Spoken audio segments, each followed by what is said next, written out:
students, how are you all? I hope you all are doing very well in your mathematics practice. तो चलिए फिर से हम एक नया टॉपिक लेकर आए हैं, that is mensuration. Mensuration means the measurement of the figures. कि हम कितना एरिया कितनी बाउंड्री हम यहाँ पर कैरी करते हैं वो हम यहाँ पर देखने वाले. तो यहाँ पे हमें पेरीमीटर एरिया एंड वॉल्यूम निकालना तो सबसे पहले आ जाता है पेरीमीटर्स पर. तो अगर आपको पेरीमीटर निकालना है that means you have to find out the length of the boundary of the figure. आप अगर ए से बी से सी से ए तक टोटल लेंथ कितनी होगी तो हम उसको क्या बोलते हैं पेरीमीटर. तो पेरीमीटर ऑफ ट्राइंगल निकालने के लिए हमारे पास छोटा सा फॉर्मूला है that is sum of all sides. आप सारी साइड्स को ऐड करें and that is your perimeter of triangle. Now we are having perimeter of a quadrilateral. Quadrilateral यहाँ पर 4 साइड्स होते हैं तो आपको इसमें भी क्या करना है sum of all sides. Then perimeter of square. Square की जो साइड्स हैं वो सब क्या होते हैं इक्वल होती हैं तो उसके लिए आप यहाँ पर एक फॉर्मूला यूज़ कर सकते हैं 4 into side. Perimeter of rectangle में भी आप एक फॉर्मूला यूज़ कर सकते हैं यहाँ पर. That is perimeter of rectangle equals to sum of all sides. और रेक्टेंगल के अपोजिट साइड से होते हैं इक्वल होते हैं तो that means you can use this formula also twice of length plus breadth. Clear.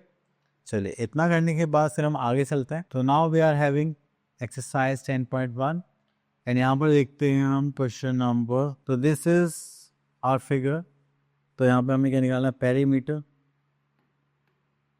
तो पेरीमीटर का सम ऑफ ऑल साइड्स हो जाएगा 8 centimetre plus 4 centimetre plus 5 centimetre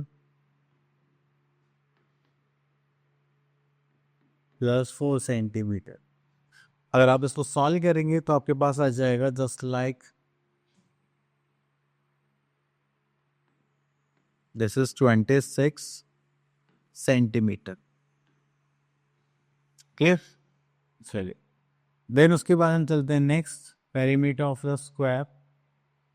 तो यहाँ से हम पिक करते हैं question number 2 fourth part. Simple formula that is perimeter of square.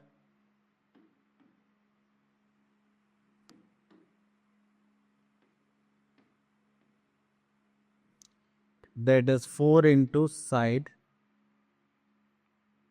अब इस साइड को हम यहाँ पर पुट करने वाले हैं, सॉल्व करेंगे इसको.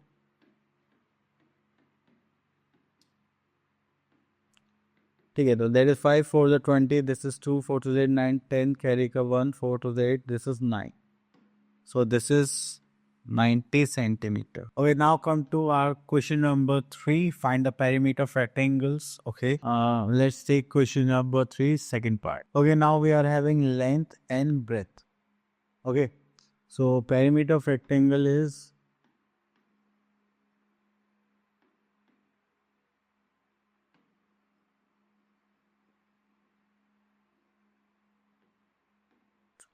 twice of length plus breadth.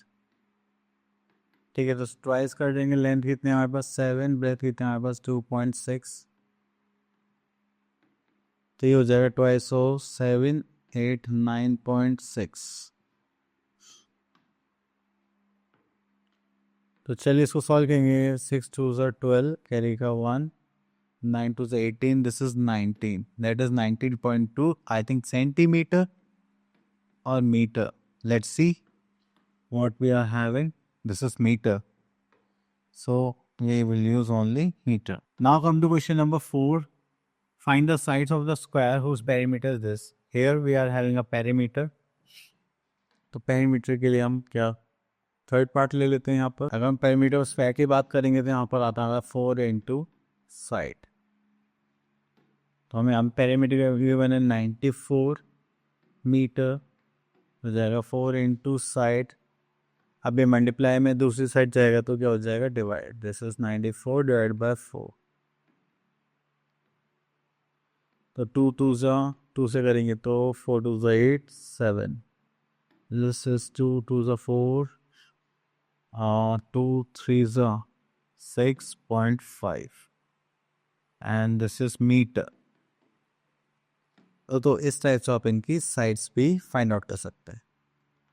चलिए next we are having sub mark problem type questions. Okay, तो यहाँ पे देखिए the length of the side of a square field is 130 metre and how much will it cost to fence the field is this. तो जो field है वो square field है, उस पर हमें फेंसिंग करनी है, तो फेंसिंग हम कहाँ पर करेंगे? बाउंड्री पर। तो पहले हमें बाउंड्री की लेंथ निकालनी होगी, that is we have to find out the perimeter of the square and then हमें कॉस्ट ऑफ फेंसिंग निकालनी पड़ेगी। ठीक है, चलिए यहाँ पे स्टार्ट करते हैं। जस्ट लाइक कॉस्ट कहाँ पर आते हैं, that is first thing length of square sheet. ठीक है, and that is 130 meter. Now we have to find out the perimeter. तो यहाँ पे लिखेंगे हम perimeter of square sheet. That is 4 into side and 4 is 4 side is 130 meter. चलिए अब आप इसको सॉल्व करेंगे तो यहाँ पर आ जाएगा 0 4 3 से 12 कैरी का 1 तो 4 and this is 5. Now we have to find out the cost of fencing. तो fencing की कॉस्ट निकालने के लिए हमें यहाँ पर कुछ रेट गिवन था, दैट इज 11.5 पर मीटर। चलिए तो यहाँ पे स्टेटमेंट लिखते हैं। First it says cost of fencing 1 metre, इसको करेंगे तो दैट इज रुपीज 11.50। यहाँ पर करेंगे फिर से हम कॉस्ट ऑफ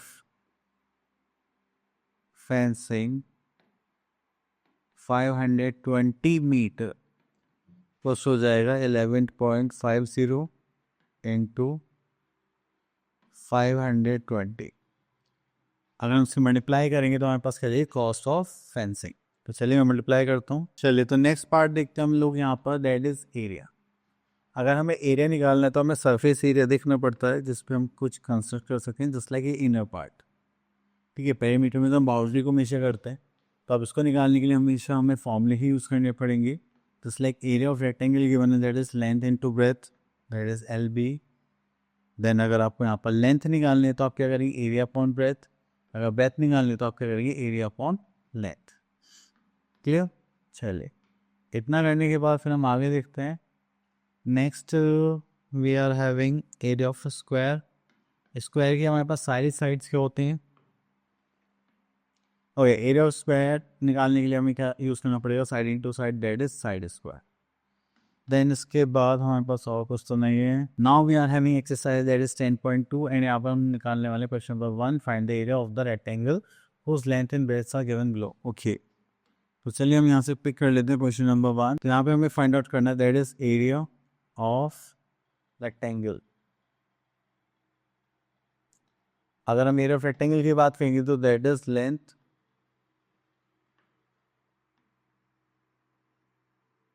इनटू ब्रेथ। तो लेंथ कितना हमारे पास? That is 15 meter, breadth is 13 meter. अब इसको मल्टीप्लाई करके सॉल्व करेंगे तो चलिए जस्ट लाइक कर लेते हैं एक बार।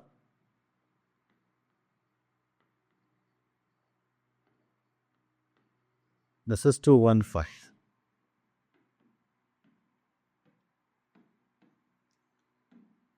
ठीक है, तो ये हो गई हमारी एरिया ऑफ रेक्टेंगल। चलिए इतना करने का फिर आता है question number 2, find area of the square. And आपको उसका फॉर्मूला पता है, दैट इज 11 स्क्वायर। तो this is 11 into 11, 121 metre square. ठीक है, तो यहाँ पर आ गया हमारे पास। और देखिए यहाँ पे लास्ट क्वेश्चन हमने मीटर छोड़ दिया था, इसको अब मीटर स्क्वायर करेंगे क्योंकि हमेशा जो एरिया होता है स्क्वायर मीटर्स में होता है, स्क्वायर यूनिट्स में होता है। ठीक है, चाहे मीटर हो साइड। ओके, तो यहाँ पर आता है क्वेश्चन नंबर 8। एक वर्ड प्रॉब्लम टाइप क्वेश्चन देख लेते हैं।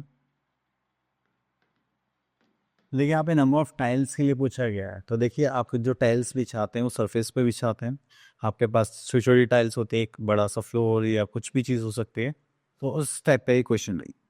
तो मैं यहाँ पे देखिए surface is 14.5 metre and this is 8.5 meter long and wide. It is to be paved by a square tiles. Each of side is this centimeter. The first thing you have to do is you have to convert the units into same. You have to convert same unit. Okay, you have to do the conversion of units into same units. Just like आपके पास यहाँ पर क्या है 14.5 metre 8.4 metre, तो ये वाला part cut कर देना, ठीक है. ओके, कट कर देना भाई, कट कर दियो. हाँ. Okay, a surface is 14.5 meter long and 8.4 meter wide. So this is our dimensions of a surface. तो यहाँ पे हमें ये जो यूनिट्स ये बने मीटर में, इसको चेंज करना पड़ेगा इसमें सेंटीमीटर, क्योंकि ये भी सेंटीमीटर में है, ठीक है. या फिर आप इसको मीटर में चेंज कर सकते हैं. तो यहाँ पे हमें क्या निकालना है, हाउ मेनी सच टाइल्स. तो नंबर ऑफ टाइल्स जब भी हमें निकालनी होगी, that is number of tiles. तो आप क्या करेंगे, यहाँ पर सरफेस एरिया लिखेंगे,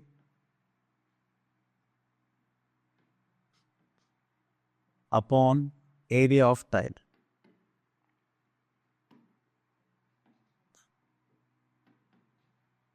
तो सरफेस एरिया रेक्टेंगल में है, तो ये हो जाएगा 14.5 meter into 8.4 meter upon tiles निकालेंगे, that is side square, that is 20 centimeter and 20 centimetre.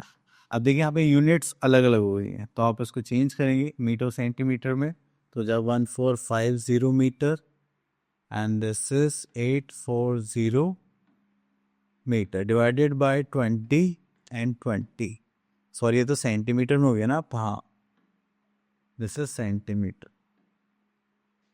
Okay, तो 0 से 0 कैंसिल आउट, 2 से करेंगे तो हो जाएगा 42, 2 से करेंगे तो 21.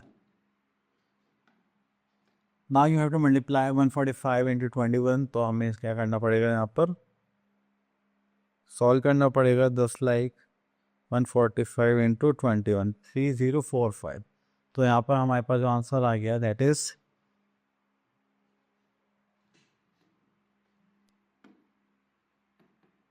3045 टाइल्स आर रिक्वायर्ड.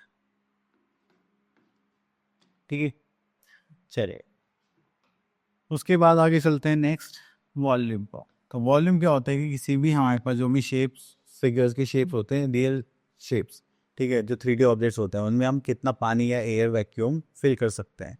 ठीक है, तो उस टाइप से हम क्या निकालते हैं, वॉल्यूम. हमारे पास शेप्स हैं यहाँ पर सिलेंडर, क्यूब, क्यूबॉइड, स्फीयर, कोन. ठीक है, तो चलिए देखते हैं यहाँ पर हमें कितनी फिगर्स के वॉल्यूम्स के बारे में देखना है. तो वॉल्यूम ऑफ यहाँ पर क्यूब से, ठीक है, then finding volume by counting cubes. जितने आप क्यूब्स काउंट करेंगे वही हमारा क्या हो जाएगा. अब देखिए अगर हम बात करें इन दैट मेथड,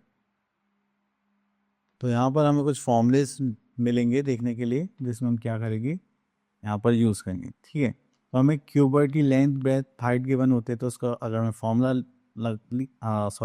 उसका फॉर्मूला लिखना है. ठीक है, तो वॉल्यूम ऑफ गिवन क्यूबॉइड, तो आप क्या करते हैं, length into breadth into height. ठीक है, ऐसे अगर आप क्यूब का करेंगे तो सेम ही रहेगा, क्योंकि क्यूब की तीनों साइड सेम रहती है, तो हो जाएगा side into side into side.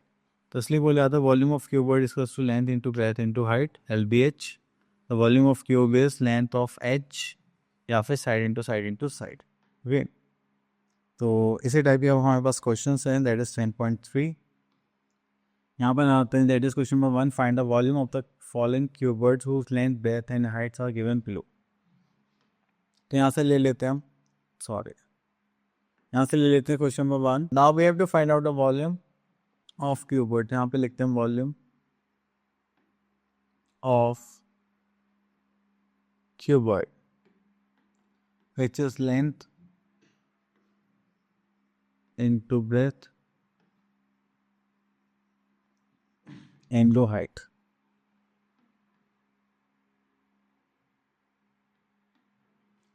So here we are having length is 9 centimeter, 6 centimeter and 7 centimeter. इसको करेंगे तो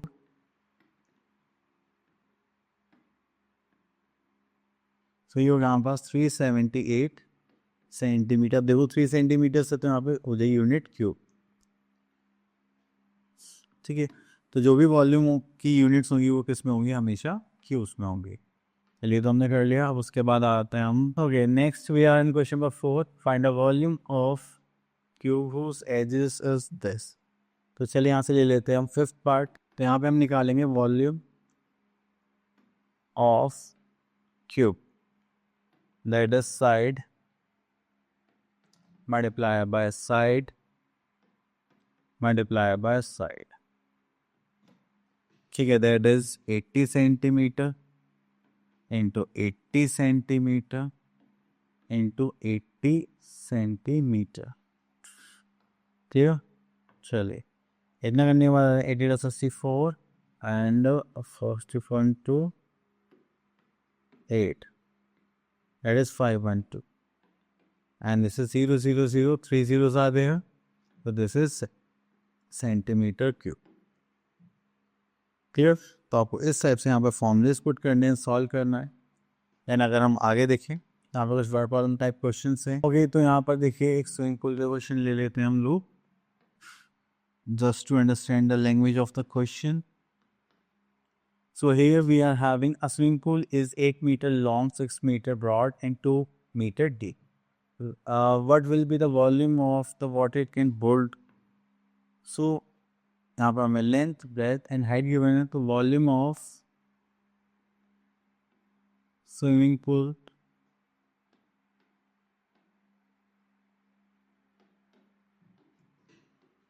is length, breadth and height. So length is 8 meter, breadth is 6 meter and height is 2 meter.